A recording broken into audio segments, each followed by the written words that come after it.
Hello, I'm Dr. Lindsey Coble. Dr. Noel Crosby, and we are the Sound Sisters.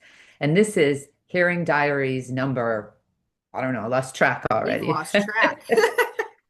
Today, we are going to introduce ourselves a little bit more and talk about how Noel and I met. The big question that people want to know, how did we start this and where did we meet? Yes, and then we're going to talk a little bit about managed care today too, to answer some of your questions. Which is But really how we met. yeah, it is how we. So initially, I was doing a presentation at the Florida Academy on managed care. So I was reaching out to people just to see if they would be willing to share their information with me. What are they doing? How they're doing it? Well, I had seen Lindsay on LinkedIn and some other channels and or medias or social media channels. And she said, "Oh, I'll help you." And the next thing I knew, I had like everything that she's ever done regarding managed care. She typed it up for me. And I thought, oh my gosh, this is amazing that she's sending me all this. And so I was really appreciative of it. And we talked a little bit then. But then after I did that one, I thought, well, let's do one at AAA. So I reached out to her because I knew she would be a good partner with that. I'm like, do you want to do one of these at AAA? And she's like, sure. And from there, it kind of was The rest is something that history. really we connected. Yeah. And I feel like So it's so that's, it's so funny that I feel like when I talk about managed care, everyone just kind of knows I'm kind of an open book. Like yes. I would say I'm passionate about managed care is not the way to say it, but I feel like I am trying really hard to make it work for the sake of accessibility in my clinic. So I've Yes. really analyzed everything to the best of my ability to make it work. So I think that's why I'm always so willing to just share. Yeah, and I think it really helps people. But let's just talk about that a little bit. So tell us how you do address managed care in your clinic. So I would say when I opened my clinic 2.5 years ago, I opened from scratch. So I had no patients. So in my mind, I wanted to be able to say yes to every single patient who walked through the door. Which, everyone has their opinion on whether or not that's the right move Right. to make at the beginning. Right. Sometimes you want to just pick your perfect patient and really work hard to address them. I don't know. We all live and learn, but I wanted Yeah. to be able to say yes to everybody. So in my clinic, we do take most of the managed care plans. United Healthcare and Humana and the Anthem Hearing Care Solutions currently are the huge contracts in our area that we see a lot of. Um, and the current way we're doing it is if they come in and we see they have that insurance, we're adding them to the network. And so we are really doing everything by our contract Right. to utilize that benefit for the patient. A couple things we do charge for a communication needs assessment. We do charge for relay or measurement. We charge for the supplies. We Right. charge for our office visits once we're outside of that contract. And we try to be super transparent with patients that the reason these hearing aids cost what they do is because you're getting this unbundled care model and you're going to have to pay for it as you go. And sometimes for people, that upfront cost being lower is what works for them in our area. Right. And I was actually in a conversation with somebody recently, and I was saying, I'm from rural Indiana. I have a lot of patients who are living Social Security paycheck to paycheck. They don't have a lot of extra money. Now, of course, the argument is, but there are probably plenty of private pay people in your area. Maybe, but Right. I'm currently really trying to serve the masses.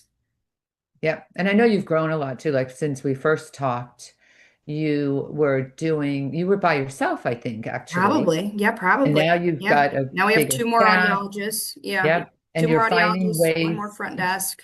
Yep. You're finding more creative ways to take managed Yeah. care and to Yeah. integrate it into your practice. And I Yeah. totally get that you need to, when you live in a rural community like that, you have to be able to help the people that are there. But what are some of the things that you're doing differently maybe than you did initially, that how you're managing it? I think one of the things we realized is we needed to utilize Amanda, who's what we call our office manager. She's also like our audiology assistant. And so we have had to use her in that audiology assistant role to do like the 6-month checks. When people don't have a Right. problem, they don't need to be seeing one of our providers. So efficiency is definitely key. When we first started, we weren't charging for that initial communication needs assessment. So we were doing the full-blown, speech and noise testing, the HHIE questionnaire. People were saying our initial appointment was way more comprehensive than place A, B, or C that they had also been to. And so we decided that if everything is so much more comprehensive, why aren't we charging? So I think that Right. was learning from our peers of you can charge, and this is how you Right. charge. We do leave it as an option.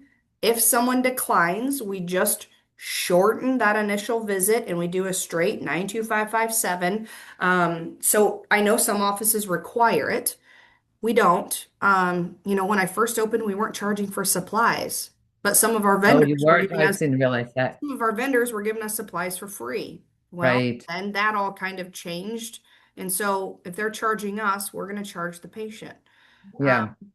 and we have dropped a couple of contracts. So you Yeah, I have was going to, to ask you about yeah, the true. I feel like true hearing is a difficult one to actually compete against, yeah, and I, if you don't want to take it. yeah. But I I don't know if mean, you have a lot of that in your we area. do. We have quite a bit of true hearing. The Advantage Plan, the Humana Advantage Plan is pretty big in our area. They get Right. a Signia product. I used to work at Signia, so I know the Yeah. product works well. I know the product well. Really, we have limited issues with most products that we fit. So we do Right. fit the United Healthcare Relate product. Oh, you do? We Okay. fit the True Hearing private label product, the Hearing Care Solutions private label product. Right. And patients do really well with it. And so that's why it's really hard for us to devalue those products to say they need a name brand product when coming from the manufacturer world, I know what is in that product.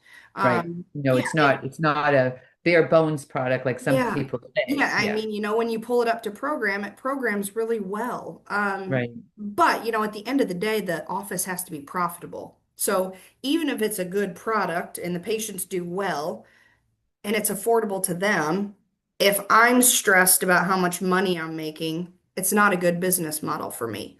And Right. so that's where we had to implement some of these extra service charges. Um, the now that we're coming up on year 2.5, obviously we're starting to see this turnover of patients who are out of their 1 year service plan, and we're starting to charge them for their visits, for their walk-ins, for phone pairing, everything that we're doing. And we're starting to see how charging for your services makes money. Yeah. And so I think really what we're going to find is we're starting to have come April, we'll start to have our first group of people go out of their warranty. And so, So it'd be how do we interesting to handle see. that? Yeah. Yeah.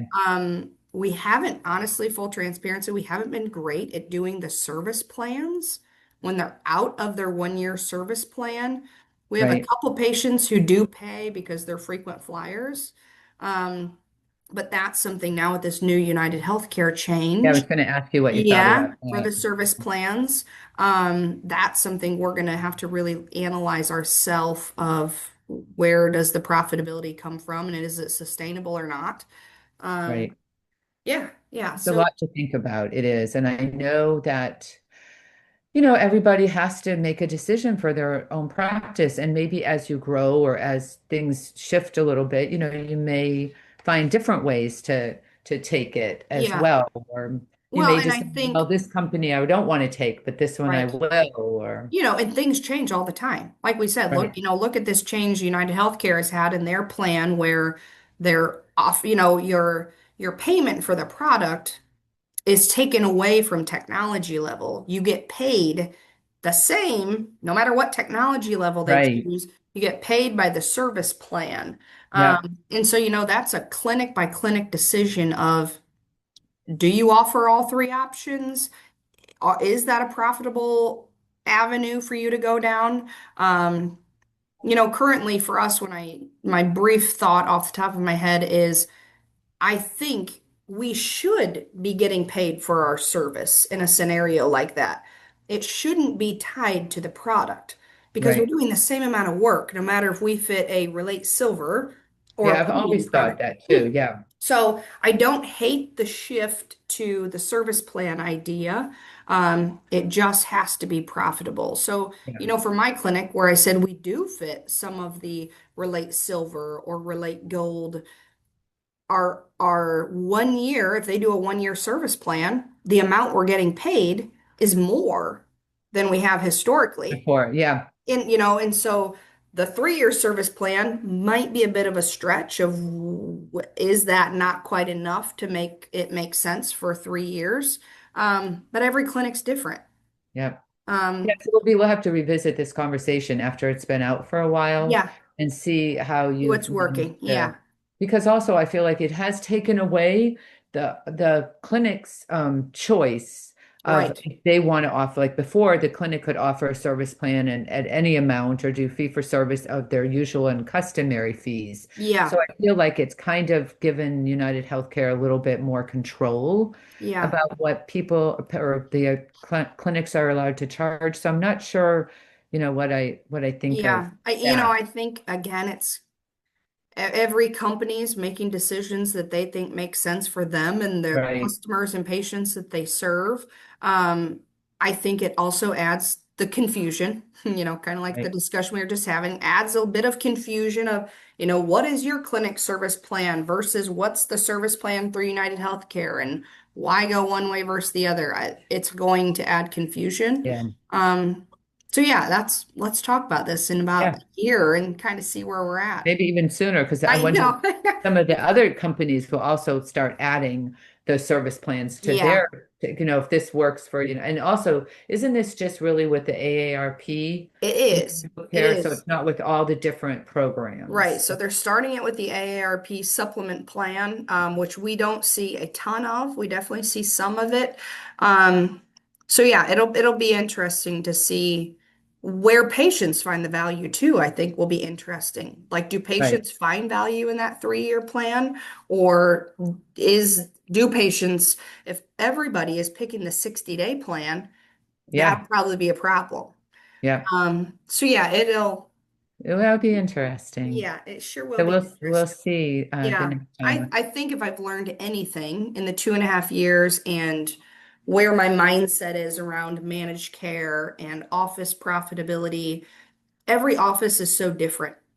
And so I Yep. always say when I look forward, I love my office being 3 providers, 1 location.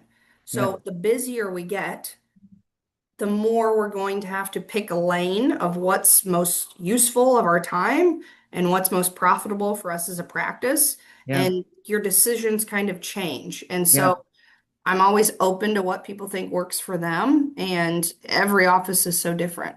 Yeah, and as my friend Vanessa said to me when I was on the Mexico trip, be curious, Yeah. don't be judgmental. Yeah. Be curious, why is that person doing it that way? But don't be judging them for what they're doing by still participating in managed Yeah. care. Yeah. Yeah. I love that. Love that, Noel. Yeah, Yeah. thank you. Thanks for Okay. letting me share about managed care. Well, yes, and Next next time I conversation. will be sharing what I do in my How office. to compete against managed care Yes. or to, yeah, Yes. make it work without. Yeah. All Love right. Wonderful. Well, thanks for listening to this episode of the Sound Sisters, the that. Hearing Diaries, and we'll see you next time.